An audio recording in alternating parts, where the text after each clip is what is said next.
So, hi all. It's been a very long time since I've done a product review. Mainly because obviously pandemic and all that stuff getting in the way of life. Welcome to my kitchen. So today we are going to be reviewing the Hotpoint 10 Chef, which is this lovely machine here. So, let's get to it. So this is the Hotpoint machine itself. Now, you can see that it comes with a handful of attachments. So you got normal spatula, we've got a ice cutting blade. Now all these have covers attached to them to stop you from slicing your finger off or something, because these are ridiculously sharp. This is the ice cutter blade, or grinder, whatever you like to call it. This is just a standard blade, and you'll notice that the blades are not straight lines. One's angled and one is not. That is to make sure you get an even cut, and that is on both blades. You have a mixer attachment, one plug, and a steam basket. And then the machine itself, then you got a measuring cup which sits snugly in the lid here. And then the lid itself, it has got an access port if you need to drop anything like powders or whatever, or you forget something. And this clicks in only one way, and it clicks onto this little hook here on that side, and then it kind of sits underneath on this side. So if I attach this and try and do this one-handed,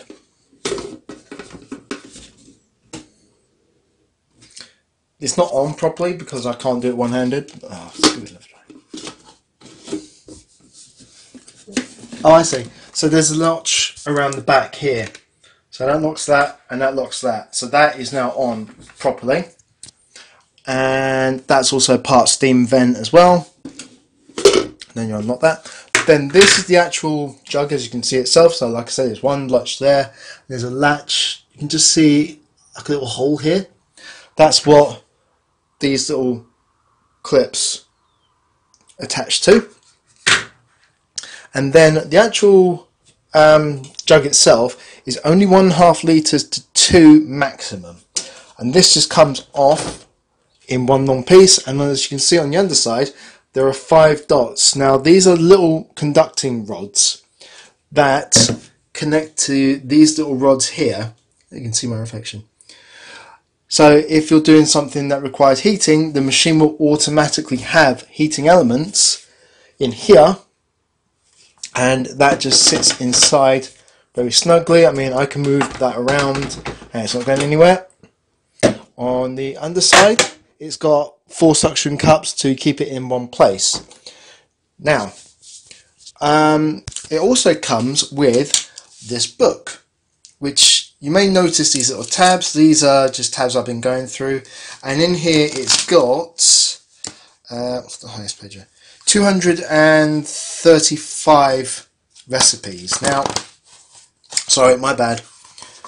It's got 235, about 215-ish recipes. So you got everything from basic, starters, fancy pasta, risottos, gnocchi and polenta, meat menu, the fish menu, enticing veg. Thing I've ever seen enticing veg, sauces, sweet stuff, special recipes, the baby menu, and a delayed timer. So the device is all plugged in, and I'm going to show you the main menu, which is just on this little window here. So you can see, always comes up with zeros on here. You've got a control knob that just spins positive and minus, pulse, which is what it sounds like if you're doing like grinding up things like onions, for instance. You can just press that down and it won't do it. By the way, this won't run without this attached. Now also it won't run if you haven't got the lid on. Now I'll show you briefly what it looks like. Now as you can see on here, because it's unlocked, and if you listen, suddenly it's clicked in. Now if I just hold this down, I don't know if this will work. So that's that. pause and start, cancel and stop, pretty self-explanatory. Now, on here you've got 5 switches. This one is program, and each recipe gives you the programmed amount. So this goes all the way up to 15, and each one has got its own kind of parameter of time. So as you can see, if I zoom back a bit, that's 65 so far is the longest I've seen. Oh, hang on. Yeah. So each one's got its own parameter, as you can see. So cancel that. You have to hold down the switch for a second. That one does the temperature, so you hold that, and then that will flash, and then you can change the temperature all the way up to 100. You can't go minus. This one is for the spin speed, so I'm assuming like lock your hand off to, you know, not. This is the delayed timer, and this one I have no idea, and I can't remember where I put the book. So that's that. Now in the book, like I said, it's broken down into sections. Now I have been trying to test this for a couple of days, so we bought this on the Thursday, so today's Tuesday, and so far I've made 5 different things, and they are so far I've made the chicken curry, which we did it in 2 ways. One, my wife can't have garlic in any of her food, so we had to make our own powder, and she preferred it. I didn't, because it wasn't as strong in flavour. So I then make a second batch, but I did it with standard curry powder. The only difference being is on here it says to use 1 teaspoon. I did double the amount of curry powder, and I've tried it, and it was so nice that I just kept picking at it, and it was just, like I said, it was just one of those things that you just think, how can something like this be that nice? This was the second one I've made, Hungarian goulash. Now I've never had goulash or anything from Hungary before, and the only thing I omitted was the green bell pepper, because I'm not a fan, but I included everything else, and it was incredible.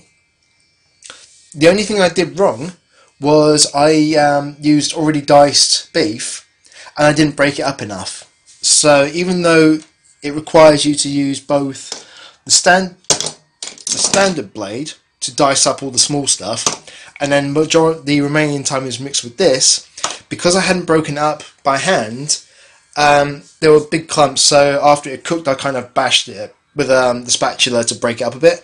Perfectly fine, and it's immense. The only difference I had is that I put a stronger colour looking paprika in it, so my one became more reddish than kind of brown, but it was still immense. And then the third thing I made was I automatically went to the sweet section, and I made, sorry I'm jumping across,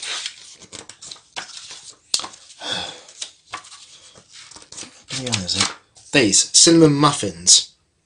Now I had a go at it yesterday, and these are not them, but these are the second smaller batch, and I made a slight tweak to this. So the mixture came out pretty well mixed. There was no flour at the bottom of the machine when I was portioning it up or mixing it around.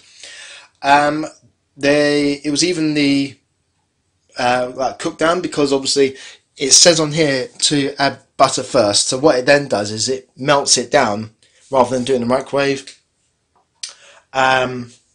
As usual. The only difference I did for this batch, the first one I followed exactly as it came out, and they were nice, but they needed a bit more oomph to it. So what I've done is I've adapted it, so I've turned this into more of a gingerbread kind of idea. So I've added 1 teaspoon of cinnamon plus 1 teaspoon of ginger, and for the sugar, which meant to use white sugar, I substituted that for brown sugar. I didn't have any soft brown sugar, I just had normal demerara, just to see what happened. They are cold. I haven't tried them yet, so I will in a minute. And then I used the same recipe, but I omitted the cinnamon and I made chocolate ones. And they turned out really, really nice. So, as I said, I omitted the cinnamon and I put chocolate in, and they turned out brilliantly. Very nicely done. This was yesterday, so I'd left mine to kind of cool and I stored it overnight so it didn't go dry. And I had it about half an hour ago, and it was really, really good. Now these are the ones I made the adaptation for. This is how I substituted the white sugar for demerara, sorry, and I added half a teaspoon of cinnamon and a teaspoon of ginger and a teaspoon of cinnamon. And then I just used a normal ice cream scoop to make sure I had an even amount. Some of them came out a bit looped like that, but the general gist of it, they're all pretty much the same. This one just happened to be the last one, so I'm going to give this a quick try because I'm a big fan of cinnamon stuff, like cinnamon wells and Belgian and cinnamon buns, that sort of stuff. Now, you can see evenly cooked. Doesn't make any difference. Let's crack it open. So you can see, just if I can make that the focus. So that actually comes off quite nice, and it is very, very light. Bearing in mind it's what? Flour, sugar, spices, 2 eggs, butter, milk, and a sachet of baking powder. Now, one thing I had to check was whenever I do anything baking, I never use sachets because sometimes you don't have enough, sometimes you have too much. So I always get the tubs, and I had to convert what a sachet was into tablespoons. So 1 sachet apparently is 1 tablespoon of baking powder, if you need to know. So what's this taste like? Yeah. So that tastes more like a gingerbread. That tastes more like gingerbread muffin. If I had done it with brown sugar, like actual proper soft brown sugar, then obviously I would have got a different consistency. But I didn't have any. So that's why I tried the demerara. That's actually really nice. So the other thing to take into account is that it doesn't do just that. So for instance, on here you've got marmalade. Then we've got blueberry pancakes. My next one I want to try is an orange plum cake. 2 things I want to point out about the book. Although it is very, very, very good in how obviously it says, right, you need these ingredients, blah blah blah. There are a couple of bits that are missing. So for instance, when I was doing the chicken curry, it says it's sorry, bear with. It is cream. What shall I tell you? Chicken, cream, curry powder, 1 onion, olive oil, water and salt. And the only bit on the instructions that is missing is where to add the actual cream in. Now the first time I did this, I added the cream, the water and the spices together and then left them in the fridge mixed until I needed them. That was actually a mistake because the water let down the mixture too much.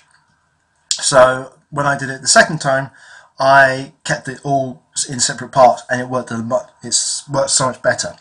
But on this one it does actually miss off when to add the cream, and the same with the muffins, sorry, the goulash. It doesn't say when to add in the garlic or the stock cube. So I had to kind of tweak it, but I figured out where it was. So yeah, like I said, my next one is this orange plum cake. Now the one thing I can't work out is why it's called that, because it has got an orange in it, but there's no plums in it. And also, judging from the photo, that looks like it's got chocolate in it. However, there is no mention of chocolate in the ingredients. So I honestly don't know about that one. And there's nothing in the instructions, so although they're on top, and inside it makes no sense. But I'll give it a go anyway. Now the machine itself, when it's running on the programs, what will happen is it will give you the overall time at the start before the program's running, and then it will break it down into smaller segments. So for instance, when I made the muffins, it said, okay, follow the recipe, and then after about 2-3 minutes of mixing down the butter so it's melted, it then beeps and you put the next lot in, and then so on and so forth, basically. The other thing as well is the programs don't tend to be that insanely long, which is nice, because this is one of the machines that you can just leave it to run once it's on its kind of the big long legs of it, so you can wash up as you go and all that sort of stuff. Now, the other beauty of this machine I have been doing is that, with the exception of the spatula, I'll show you, you can fit everything inside the actual main part of the machine, like the plug, the blades. Just make sure you're careful with them when you take them out, but you can see them, the basket and the mixing tab. And then what I then do is I put the lid on at an angle and then just lock it, a bit, and then that keeps it from kind of falling all over the place, but it's done the job. Cleaning it, very simple, just hot water when you first use it, hot water and washing up liquid, etc, etc. It doesn't have a cleaning cycle, so you can't do it the way you normally do with like the more expensive models. But is that a major issue? No, not really. Sorry, I just cut my finger on the blade. See, that's how sharp it is, and I just nicked that. So I'm going to go and sort my finger out and try and put this away a bit more safely, because you know, I did just say be careful, they are really sharp, and I just failed to listen to my own advice. That'll be fine. So we got this machine from Robert Dias. It was in the clearance. It was 30 quid. Would I use it again? Yes, massively. It's been a major help, especially when I've been doing when I do batch cooking. So I can just leave that one running and concentrate on something else. If I've got something on the hob or in the oven and I need to kind of bounce back and forth, I've got 3 things I can use. I don't know if they're still running it, but if they are, I would thoroughly recommend getting one. And that is that. Now I really need to go sort my finger out because it's starting to bleed quite heavily. Apart from that, I would give this I'll give this machine out of 10 probably about 8. The only reason I wouldn't score it a perfect 10 is because sometimes the instruction, I wish that the literage was a bit more, so maybe it was like 2, maybe 3 tops. You can do it so you can double the recipe, but that's pretty obvious. And the other thing is it is a bit bulky for what it is, but at the same time trying to find somewhere to store it. If you've got the space, then you're okay, but like me, it's on top of my fridge because it's the only place I can put anything big. But apart from that, if you can find one second hand or whatever, I would thoroughly recommend it. It's well worth it, and it does all the ice creams as well as hot food, and it always comes up really nice and tender. I really need to go sort my hand because it's really bleeding heavily. So with that, I'm going to sign off, and I'll see you later. Bye.